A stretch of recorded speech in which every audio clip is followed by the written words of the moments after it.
салом дӯстон, дарси имрӯзаи мо ҳаст дар бораи дарозии роҳ ва кӯчиш. хоб биёед сар кунем. Дарозии роҳ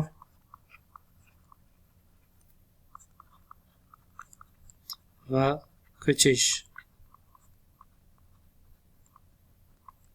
хоб, дарозии роҳ ин бузургии скаларист. хоб, дарозии роҳ гуфтем.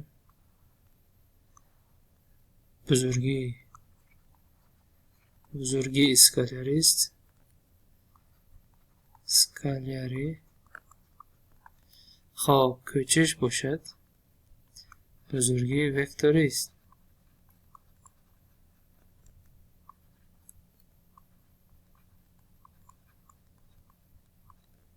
хоб, кӯчиш бузургии векторӣ, дарозии роҳ бошад ин бузургии хоб скалари аст. фарз кардем ки ҷисми мо аз нуқтаи А ба нуқтаи Б бо чунин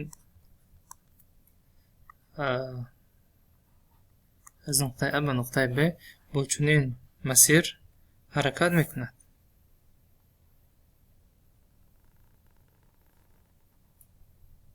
фарз кардем чунин масир дорад. яъне масир гуфтон хате ки ҷисм баъди ҳаракати худ мегузорад, аз паси худ мегузарад. инро мегӯем масир ё ин ки траектория. дуруст? масир ё ин ки масири ҳаракат ва ё ин ки траектория.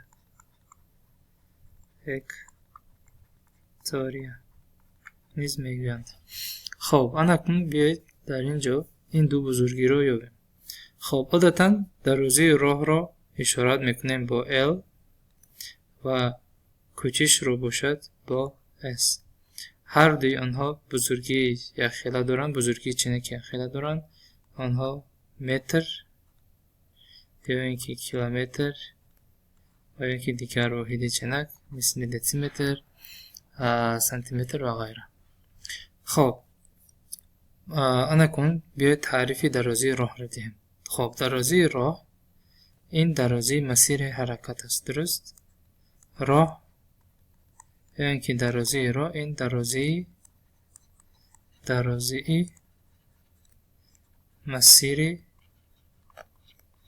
масири ҳаракат. дарозии масири ҳаракат. хоб, кӯчиш бошад. кӯчиш чи аст? кӯчиш ин хати росте ки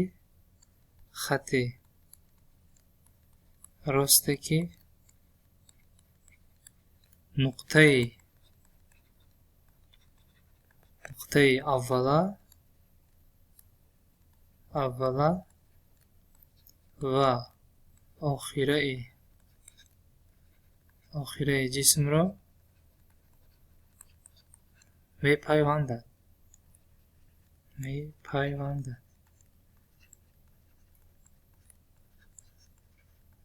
хоб, инро мегӯем дарозии кӯчиши ҷисм.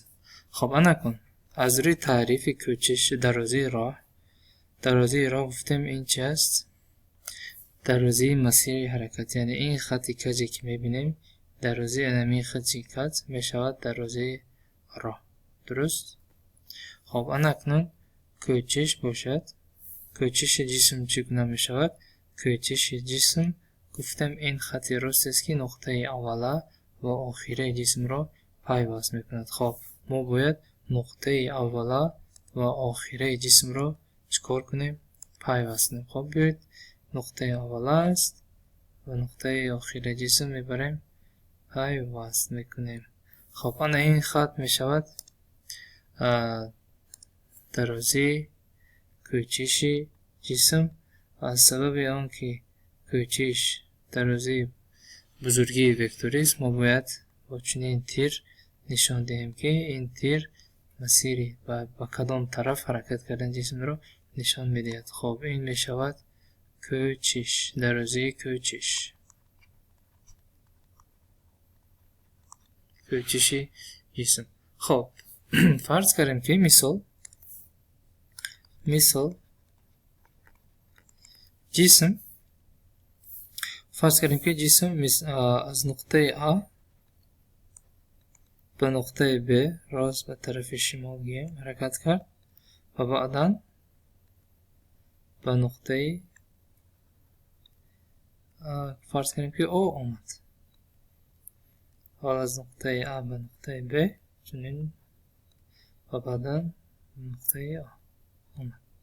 خب اکنون سوال میشد که راه و کوچش جسم را یابید. فرض کردیم که این از نقطه A و B درازی دارند 3 کیلومتر، BA 4 کیلومتر. پس درازی راه L این میشه درازی مسیر حرکت، یعنی 3 جمع 4 برابر میشه به 7 کیلومتر.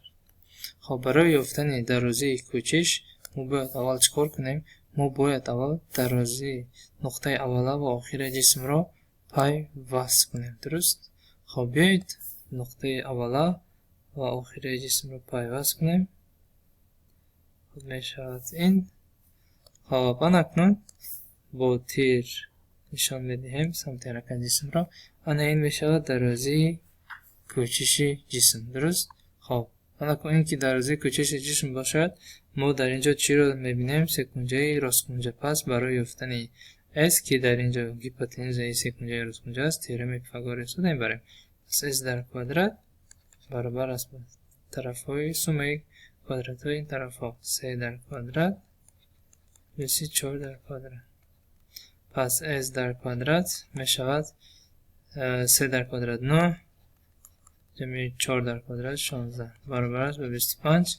یعنی S برابر میشود به ریشه کوادراتی 25 که برابر است به 5 کیلومتر. خب S برابر میشه به 5 کیلومتر با این سمت. خب سمت خواستیم اگر به سمت حرکت نشان دادن میگیریم این کنج رو میگیریم الفا. پس میبینیم تانگنسی الفا رو.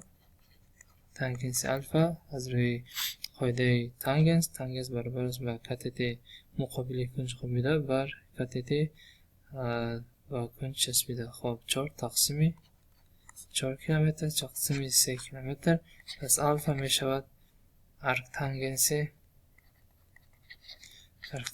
4 تقسیم 3 که تقریبا برابر است به 53 درجه. خب کوچش جسم 5 کیلومتر نسبت خط راستی AB چنین کنج رو تشکیل میدهد. خب این بود مثال درباره راه و کوچش جسم. سلامت باشید.